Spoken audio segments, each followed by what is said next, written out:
네, 다음 이야기 해보겠습니다. 1편에서 또 차트와 지표들을 분석해서 이렇게 이야기해 주셨는데 정말 이해가 잘 되고 좋더라고요. 이번에도 제가 이제 인터뷰 부탁드렸는데 또 왕창 준비해 주셨더라고요. 이래서 이런 그 주식시장을 볼 때 차트하고 또 경제지표 주기적으로 계속 발표하죠. 그쵸. 물가지수부터 해갖고 이제 금리, 뭐 PC 같은 거 다 발표하잖아요. 네.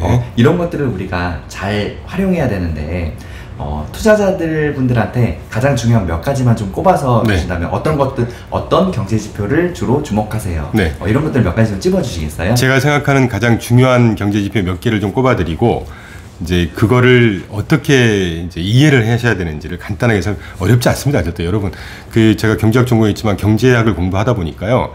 뭐 재정경제, 경제 통계 뭐 이런 건 조금 어렵긴 한데 경제학이든 어떤 학문이든요. 우리가 인생을 살아가는데 사회생활을 하는데 어떤 법칙을 정해놓은 겁니다. 그 법칙을 너무 많은 현상들을 설명을 집약적으로 하다 보니까 전문용어가 나와서 그런 거지 여러분께서는 전문용어만 딱 들으니까 이게 무슨 말이지 왜 이렇게 어렵지 이러지 이거를 시간만 조금 내셔가지고 예를 들면 PCE가 궁금하다. 저 친구가 PCE 얘기하네. Personal Consumption Expenditure라는 걸 개인 소비 지출이라는 걸 얘기를 하네. 뭐지? 이렇게 하지만 그냥 네이버에 개인 소비 지출이라는 걸 찍어보시면요. 친절하게 정말 쉬운 표현으로 다 설명해 줍니다. 세 줄로 딱 네. 돼 있어요. 깔끔하게. 그거 읽어서 이해 못하시는 분은 없으실 거예요. 아주 간단합니다. 그러니까 이제 그렇게 접근을 하시라는 거고요. 저는 단연코 아까 제가 줄기차게 설명드렸던 우리가 주식시장이든 뭐든 이 경제라는 걸 이해를 할 때 실물경제 부분과 금융경제 부분이라는 걸 이게 나눠서 설명을 드려야 된다고 그랬잖아요. 30페이지에 제가 간단히 써왔습니다. 실물경제 부분에서 가장 중요한 걸 꼽으라고 하신다면 노동시장, 물가, 소비 그리고 그 다음으로 자 그러면 노동시장과 물가와 소비는 뉴스나 전문가들이 너무 많이 언급하는 내용입니다. 이거는 지표로도 다 항상 볼 수 있어요. 자주 업데이트가 되고 그런데 그에 못지않게 이 밑바탕에 정말 중요한 장기적으로 큰 영향을 미치는 변수 두 가지를 꼽으라고 한다면 저는 인구구조와 부채를 봐요.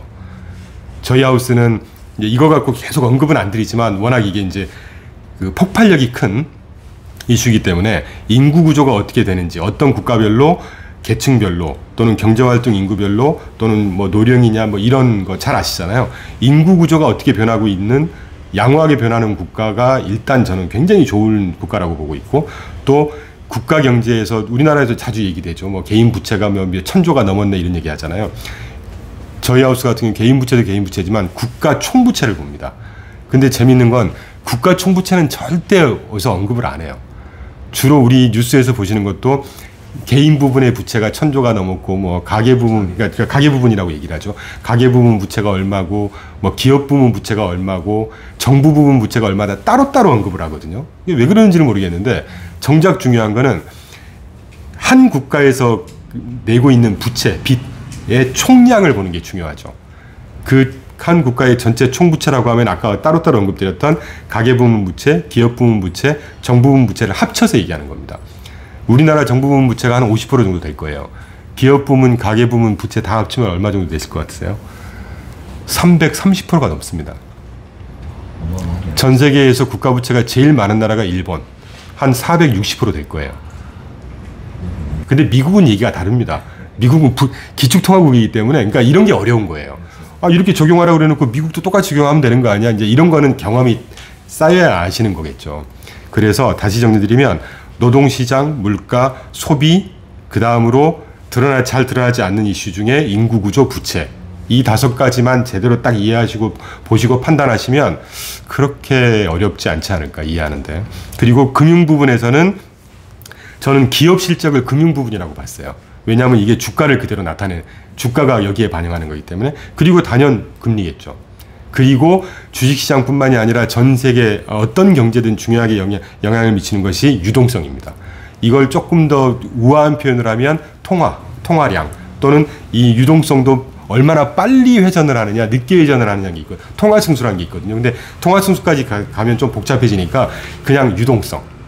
근데 잘 아시겠지만 금리 올리면 시중의 유동성은 줄어들 거고 금리 내리면 시중의 유동성은 늘어나는 거잖아요. 그러면 주식시장에 우호적인 환경이 됐습니다. 경제활동 참여자들한테는 더 우호적인 환경이고 이제 이렇게 이해하시면 되는 거죠. 그리고 기업 실적은 뭐 항상 발표가 되니까 HTS에서만 봐도 매번 발표되지 않습니까? 그렇게 판단하시면 될 것 같고 그리고 이제 마지막으로 제가 간단하게 설명드리고 싶은 것은 그럼 이걸 가지고 어떻게 해석하라는 거냐. 여러분 저도 지표 갖고 주로 설명을 많이 하지만 절대 지표 어렵게 생각하지 마시죠. 뭐 영어 써지고 막 뭐 잘 안 들어본 표현 써졌다고 해서 어려워하지 마시고요. 실물 경제 웬만한 지표들은 올라가면 좋은 거고요. 내려가면 안 좋은 겁니다. 근데 반대로 보셔야 될 게 있어요. 금리나 또는 통화, 뭐 채권 이쪽 통화는 아니고 금리 채권은 불가분의 관계잖아요. 금리 채권으로 가면 무조건 이건 신용 지표라고 하죠. 이거는 떨어지면 좋은 거고 올라가면 안 좋은 겁니다. 이렇게 이해하시면 돼요.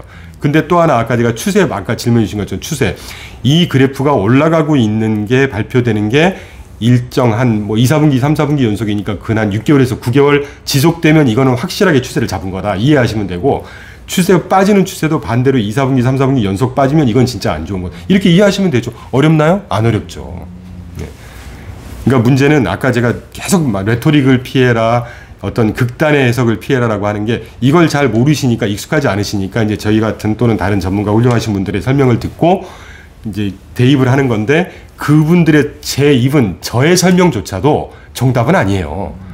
그러니까 자기만의 기준 하려면 실무분과 금융부분의 이런 노동시장 물가 소비 인구 구조 부채 기업 실적 금리 유동성 또는 정책금리 이렇게 보시면 되니까 이런 걸 딱 보고 아 이럴 때는 이게 안 좋다 그랬지 이러면 이런 영향이 있다 그랬지 그걸 계속해서 반복하시다 보면 그게 공부잖아요.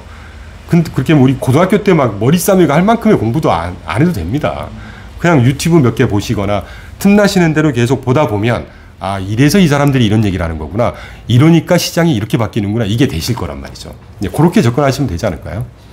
네. 그 지금 이야기 해주신 것 중에서 한 가지 또 이제 여쭤보고 싶은 게 있는데 그 인구 구조에 대해서 그 예전에 제가 그 강의 들어갔을 때 말씀해 주셨는데 인구 구조 예를 들어서 뭐 그 외국 해외에 이제 투자를 할 거면 인구가 증가하는 나라에 투자를 해라. 그렇죠. 그런 이야기 그때 해주셨잖아요. 그렇죠. 그래서 요즘 사람들이 중국에서 이제 패권 전쟁 때문에 눈을 돌려서 인도나 베트남, 뭐 인도네시아 같은 나라들로 돌리는 이유가 인구가 그나마 증가하고 있기 때문에. 그렇죠. 반대로 우리나라는 인구 하락이 굉장히 심각하다고 있죠. 하셨잖아요. 2100년도인가에 우리나라 인구가 1500만 명이 된다고 하더라고요. 네, 그 인구 구조가 그 중요한 이야기에 대해서도 한 번 더 이야기 부탁드려요. 네. 여러분 경제는요 결국 다 인구 게임입니다. 자, 아까 제가 실물 경제 부분에서 되게 중요한 지표 몇 가지 언급드린 것 중에 인구하고 관련 없는 지표가 뭐가 있나요? 노동시장 인구죠. 물가. 인구가 많아야 돈 쓰는 사람도 많을 거고. 그러네요. 네네. 노동시장도 충분히 조달이 될 거고. 뭐 더 예를 안 들어도 돼요. 소비는 당연하죠. 인구죠. 네. 그러니까 인구 구조하고 결부돼서 그러니까 떼서 생각할 수 있는 경제 이슈라는 게 없어요. 결국 다 인구 게임이에요. 근데 이제 조금 더 깊이 들어가면 경제활동 인구, 소위 뭐 국가마다 틀리긴 하지만 17세부터 52세까지인가 뭐 이렇게 일을 할 수 있는 이 바운더리에 있는 인구가 증가하고 있는 국가가 훨씬 더 유망한 투자국이겠죠. 참고로 저희가 미국이요, 거기가 패권국이고 뭐 제가 미국 전공해서 미국을 떠들어대는 게 아닙니다. 인구 구조만 보더라도 지난번 강의 때 보셨는지 모르겠는데 제가 그 설명은 좀 빼뜨리고 한 것 같은데 선진국 중에 유일하게 인구가 증가하고 있는 국가가 미국이고요. 젊은 친구, 그러니까 경제활동 인구 부분이 유일하게 증가하고 있는 국가가 미국입니다. 선진국 중에서. 지역별로 볼까요? 유럽, 아시아, 뭐 남미 이렇게 있잖아요. 지역별로 보면 인구가 계속해서 증가하고 있는 지역이 아시아 퍼시픽이고요. 아까도 말씀드렸던 경제활동 인구, 젊은 층이 또 증가하고 있는 게 아시아 퍼시픽이에요. 그래서 아시아 퍼시픽이 유망하다고 하는 겁니다. 물론 아시아 퍼시픽이 주식으로 유망하다는 건 또 다른 얘기입니다. 그러니까 그건 그래서 이제 어렵긴 한 건데 그만큼 인구 구조는 굉장히 중요하죠. 우리나라 참고로 하나 말씀드릴게요. 제가 72년생인데 70년대생들이 가장 출생아 수가 많았다고 그러거든요. 그때가 98만 명인가 96만 명이라고 그래요. 2022년도에 출생아 수가 몇 명이었는 줄 아세요? 작년 우리나라 말이죠. 네. 그 20만 명대 정도 됐다고. 26만 명이었습니다. 자, 96만 명에서 26만 명으로 4분의 1 토막이 났어요. 이거 심각합니다. 이거 심각한 문제예요. 2100년인가까지 우리나라 전체 인구가 지금 5천만 명이 좀 넘는데 1500만 명이 된다는 거예요. 인구 자체가 중국이 저렇게 떵떵거리면서 패권 흉내 내고 이제까지 물론 뭐 미국 덕분이라고 할 수는 없지만 2001년도에 WTO 가입하면서 전 세계 공장 역할하면서 고성장 구가하면서 부를 축적할 수 있었던 것도 인구가 많기 때문에 그래요. 인구가 적으면 인건비 자체가 비싸집니다. 인구가 많으니까 인건비가 싸지는 거고 그래서 싼 제품을 전 세계 공장 역할을 하면서 막대한 부를 쌓을 수 있었던 거예요. 인구 구조를 떼서 설명할래야 할 수가 없어요. 역시 어느 분야든 제일 중요한 건 사람이라는 거. 맞습니다. 네, 항상 기억하겠습니다. 맞습니다. 네.